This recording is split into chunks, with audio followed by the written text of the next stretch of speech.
Баршаңызға қайырлы күн достар. Бүгін сіздермен өте дәмді уханың балық сорпасының рецептімен бөлісетін боламын.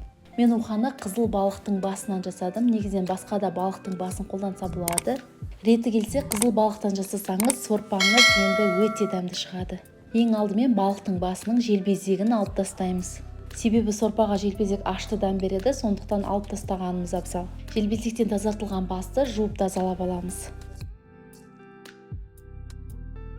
Қазанға балықтың басы батып тұратындай су құямыз. Оған бір дана пиязды ашып жуып саламыз. Сәбізді тазалап жуып, оны да бірнеше бөлікке бөліп саламыз. Татымына қарай тұз себеміз. Лавр жапырағын саламыз және қара дөңгелек қарабұрышты саламыз. Қазанның қақпағын жауып, газға қоямыз. Су қайнаған уақытта көпіршігі шыққан болса, оны ситомен алып тастаймыз. Су қайнағаннан кейін баяу отта 1 сағат көлемінде балықты пісіреміз. 1 сағатта балық толығымен піседі, оны сорпадан сүзіп аламыз. Сонымен қатар сәбіз бен пиязды да сорпадан сүзіп аламыз. Пияз сорпаға әдемі дәм берді, енді оның қажеті жоқ, оны сорпадан шығарып аламыз. Ал сәбізді сорпадан шығарып алғаннан соң оны майда төртбұрышты бөліктерге бөліп қоямыз.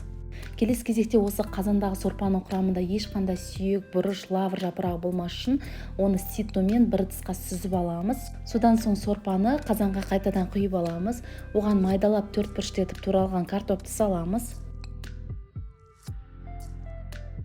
Сорпадан сүзіп алған сәбізді майда төртбұрышты бөліктерге бөліп, қайтадан сорпаға саламыз.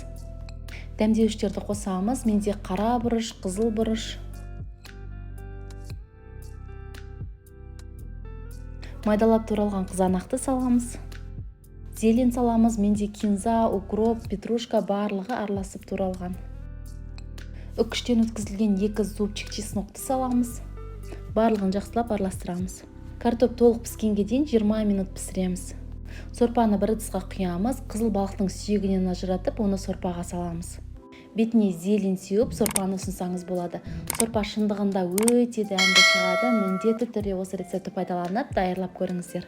Ал мен өз каналымда сіздермен тек қана ерекше тағамдардың, әртүрлі торттар мен десерттердің мастер-классымен бөлісемін. Сондықтан міндетті түрде менің каналыма тіркеліп, жаңа рецепті жіберіп алмас үшін қоңырауды басып қойыңыз. Менімен бірге болып, менің каналымның дамуына үлесіңізді қосып жатқан әрбір оқырман, сізге алғысым шексіз.